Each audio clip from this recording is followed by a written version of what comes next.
La tercera verdad que aprendemos aquí es acerca del dueño de la iglesia. Jesús dice en el versículo 18, Jesús llamó a la iglesia mi iglesia. La iglesia le pertenece a Él, es de Él. Jesús es el que la compró con su sangre preciosa. Pedro nos dice en 1 de Pedro 1, 18 y 19, sabiendo que fuisteis rescatados de vuestra vana manera de vivir, la cual recibiste de vuestros padres, no con cosas corruptibles como oro o plata, sino con la sangre preciosa de Cristo, como de un cordero sin mancha y sin contaminación. El Señor Jesucristo compró a la iglesia con su sangre preciosa. Y Pablo les dice a los ancianos de Éfeso que ellos debían apacentar la iglesia del Señor, la cual Él ganó por su propia sangre, ahí en Hechos capítulo 20, versículo 28. Así que cuando Jesús dice mi iglesia, nos habla del sacrificio que Jesús hizo para con la iglesia. La cuarta verdad que aprendemos aquí es la unidad de la iglesia. Jesús la llamó mi iglesia en singular.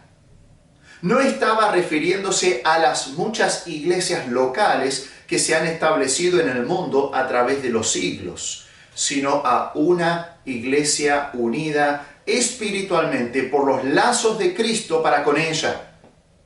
No está hablando de muchas iglesias, edificaré mis iglesias, sino mi iglesia en singular.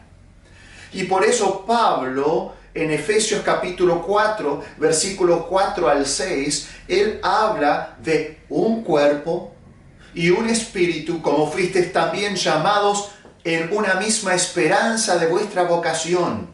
Un Señor, una fe, un bautismo, un Dios y Padre de todos, el cual es sobre todos y por todos y en todos. Pablo también hablaba de esta misma iglesia. La iglesia, podríamos llamarla la iglesia mística del Señor Jesucristo, la iglesia universal del Señor Jesucristo. No lo confundamos con la iglesia universal que se conoce hoy día como una denominación. Pero aquella iglesia espiritual, donde hay un solo cuerpo, un solo espíritu, un solo bautismo. No había una iglesia judía y una gentil. O sea, no habían dos iglesias. A pesar de que las iglesias locales podían tener más miembros gentiles que judíos o más miembros judíos que gentiles. La iglesia verdadera del Señor no está dividida ni por idioma, ni por nacionalidad, ni por etnia, ni por clase social, ni por capacidad económica, ni por denominación. La iglesia del Señor Jesús goza de una unidad perfecta. Es más, Jesús oró por la unidad de la iglesia en Juan 17, versículo 21. La oración es más larga, pero el versículo 21 de Juan 17 dice esto. Jesús dice, para que todos sean uno, como tú, oh Padre, en mí, y yo en ti, que también ellos sean uno en nosotros, para que el mundo crea que tú me enviaste. Él ora por la unidad de la iglesia. El pastor Samuel Pérez Millo dice esto: la unidad que Cristo establece para su iglesia es una unidad tan perfecta y permanente como la que existe entre las personas divinas en el seno de la Santísima Trinidad. Porque eso es lo que Jesús acababa de orar.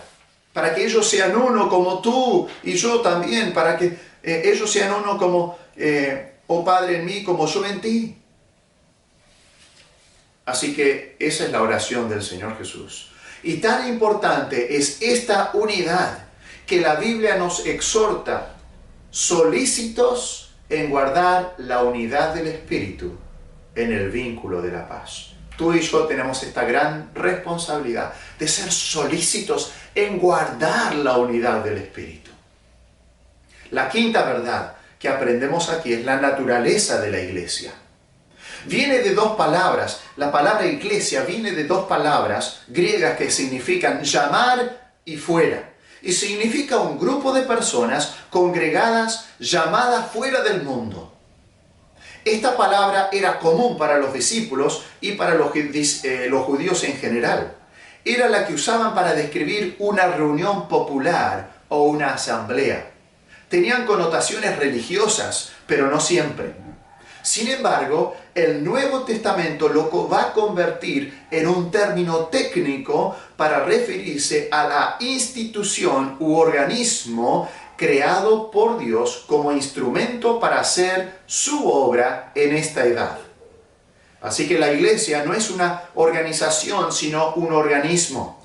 No es un edificio, sino personas. Iglesia nos habla de la relación personal de Jesús para con su iglesia. Porque está diciendo, mi iglesia, aquellas personas, aquellos miembros que yo he llamado y he convocado para que se junten, se reúnan. No es un edificio, no es una organización.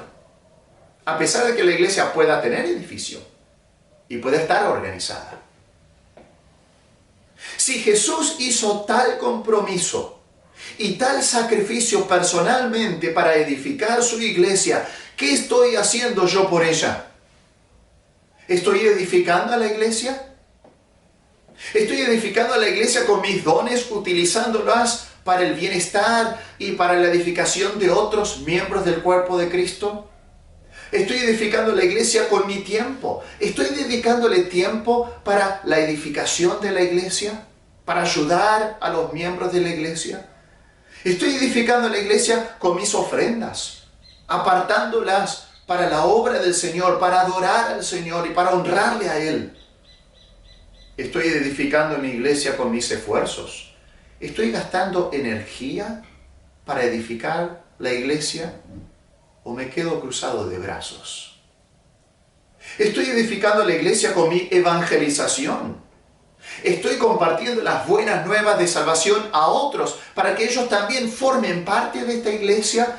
¿Para que la iglesia pueda tener más personas? ¿Estoy edificando la iglesia con mi discipulado? Ayudando a otros miembros de este cuerpo de Cristo, para que ellos puedan crecer y madurar en el Señor. Otra pregunta, ¿estoy amando a la iglesia? Jesús la amó, Él se dio a sí mismo por ella. ¿Estoy amando a la iglesia? ¿Estoy congregándome? Ahora, yo entiendo que no podemos ahora tener cultos públicos, pero me estoy reuniendo cada momento de las reuniones para poder congregarme con el resto de los hermanos y tener, a pesar de estar distanciados físicamente, pero estar unidos espiritualmente. ¿Estoy participando de los cultos y de las reuniones de mi congregación? ¿Estoy orando por ella? ¿Amo a la iglesia tanto que dedico tiempo en oración para el beneficio de la iglesia? Apoyando a los hermanos en oración, en sus dificultades, en sus problemas, en sus necesidades. ¿Estoy amando a la iglesia protegiéndola? Protegiéndola de división, protegiéndola de discordia, protegiéndola de chismes, protegiéndola de falsa doctrina, protegiéndola de aquellos peligros que enfrenta. ¿Estoy amando a la iglesia buscando a los descarriados para que ellos sean restaurados y puedan estar en comunión de la iglesia nuevamente? ¿Estoy amando a la iglesia animando a los desalentados, aquellos que están con brazos caídos y con piernas paralizadas? ¿Y estoy amando lo suficiente para animarlos y para levantarlos y alentarlos nuevamente? Otra pregunta, ¿estoy comprometido con la iglesia? ¿Estoy comprometido con la iglesia sirviendo en un ministerio, colocándome ahí, comprometiéndome con la iglesia, siendo un miembro activo de ella? Esa es la pregunta que tenemos que hacernos.